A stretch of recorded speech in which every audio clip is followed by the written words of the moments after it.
As we meet here tonight, I am proud to say that the Republican Party in this state is on the rise. But I thought I'd spend the few minutes that I have with you this evening delivering a message that hopefully each of us can carry with us through November and beyond.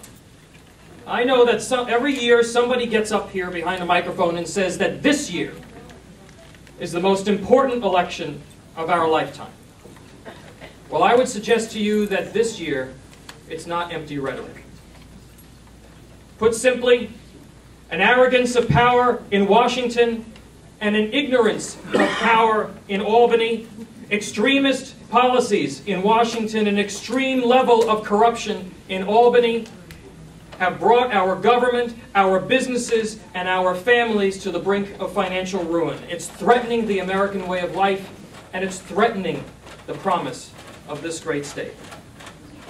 2010 is an important year, but to help guide our work together, I believe that we should look to the past, at 3 anniversaries that can teach us today not just why we will win this November, but how we will win this November. 150 years ago, this year, a man came to New York in the midst of another critical election. He had some controversial ideas about how this party, how this Republican Party, was going to help ensure the survival of the nation. His only currency, the courage of his convictions. His only protection, the threads of his own determination. And unsure if anyone would listen to what he had to say, he came to New York to send a message to the nation and to the world. And on a cold and snowy night, at a place called Cooper Union, in the city of New York, a man named Abraham Lincoln began his triumphant march onto the pages of American history.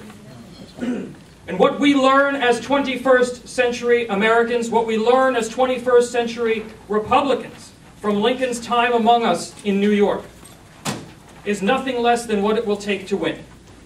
Have the courage. Have the courage to stay principled in the face of stern opposition. And deliver our message to anyone who will listen.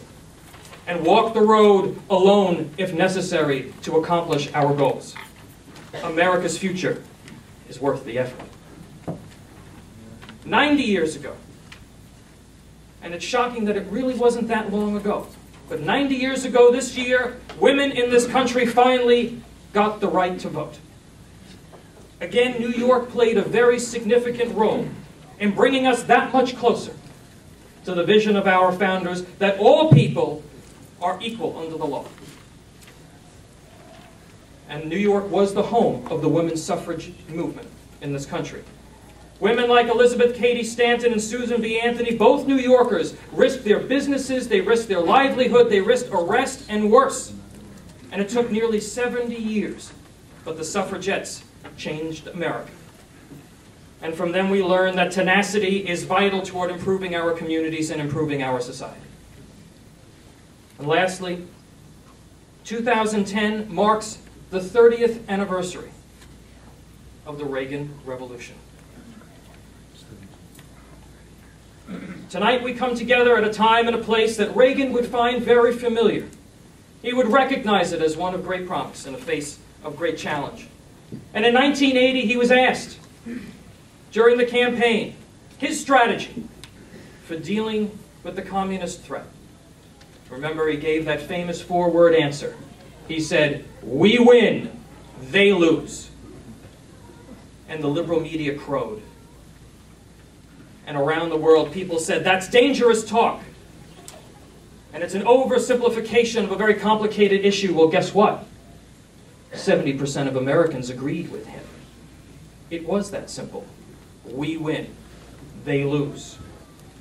Reagan understood that there are concepts and there are solutions that bind the vast majority of us together in this country, regardless of party. This year, as we go on to fight the battle for New York, The wind is behind us because far-left governments in Washington and in Albany are simply out of step with the majority of Americans.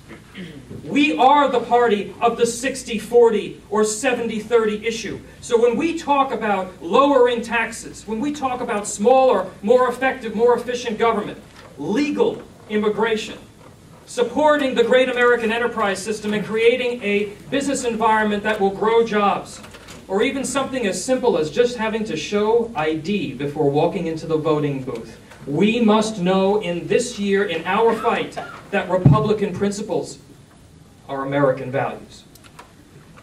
We know full well that there is a coordinated effort by liberal activists and officials across the country to create a culture of dependency that is anathema to the American spirit. It's not just about the money, it's not just about the taxes, it's not just about the jobs that will be lost, it's not about a lack of vision or the brain drain. It's simply not in our nature as Americans to allow ourselves to be controlled and managed by the nanny state. Whether it's national health care, subsidizing grocery stores, which is Kirsten Gillibrand's latest brainchild, or fining restaurants for using table salt. The people know what they want from their government, and they know they're not getting it. Alexis de Tocqueville, more than 100 years ago, gave us a warning. He said that democracy and socialism have nothing in common but one word: equality. But notice the difference, he said. Democracy seeks equality in liberty.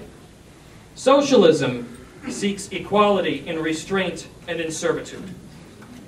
He saw the undoing of America in the very government that had made it the envy of the world.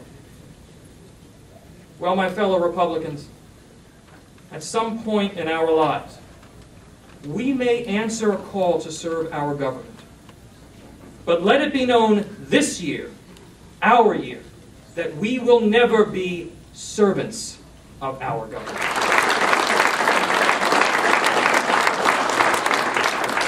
So as Lincoln said, let us have faith that right makes might. And in that faith, let us to the end dare to do our duty as we understand it. And my friends, if we do it, we will win the battle for New York, and we will recapture our future. God bless you all, and God bless the United States.